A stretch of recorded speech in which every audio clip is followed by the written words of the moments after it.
5h, 7h. Europe 1, bonjour. À 7h moins le quart, votre revue de presse internationale nous emmène d'abord en Corée du Sud. Bonjour Gabin Tellen. Bonjour. Correspondant d'Europe 1 à Séoul. Gabin, les gros titres des journaux ce matin en Corée du Sud. À la une de la presse ici, ce sont les troupes nord-coréennes envoyées en Russie. D'après le Korea Herald, le NIS, le service de renseignement sud-coréen, affirme qu'une partie de ses soldats se dirigent actuellement vers la première ligne en Ukraine.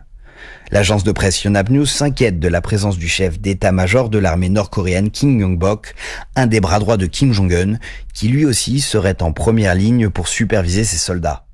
Selon le Jungang Daily, la mobilisation forcée de ces troupes nord-coréennes en Ukraine pourrait entraîner une forte frustration en Corée du Nord, d'autant plus que les soldats peu expérimentés semblent être envoyés vers une mort certaine. On part maintenant en Italie avec vous, Antonino Gallo-Faro, à Rome pour Europe 1. À la une de la presse italienne. La victoire surprise de la droite en Ligurie, encore largement commentée. Le résultat surprend, écrit le Corriere della Sera, surtout après l'affaire judiciaire ayant impliqué le gouverneur sortant.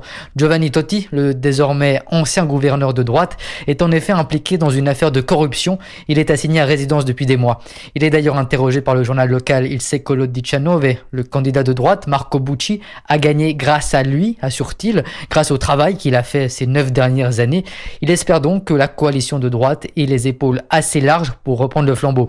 Alors pourquoi la gauche n'a pas gagné vu les circonstances ? Eh bien, c'est la Repubblica qui y répond le mieux. La victoire de la droite est fille de l'harakiri de la gauche. Selon le journal, les partis de la coalition de gauche n'ont pas réussi à convaincre de la sincérité de leur alliance. Nous sommes enfin en Irlande ce matin. Clémence Pénard, on vous retrouve à Dublin pour Europe 1. Qu'est-ce qui fait la une des journaux irlandais ?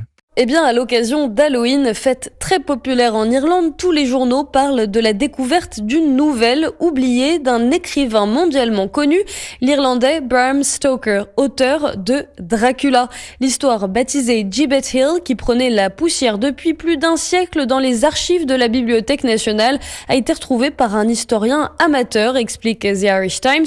Le récit macabre raconte l'histoire d'un marin assassiné par 3 criminels et contient des références à Dracula qui sera publié 7 ans plus tard, détaille la BBC.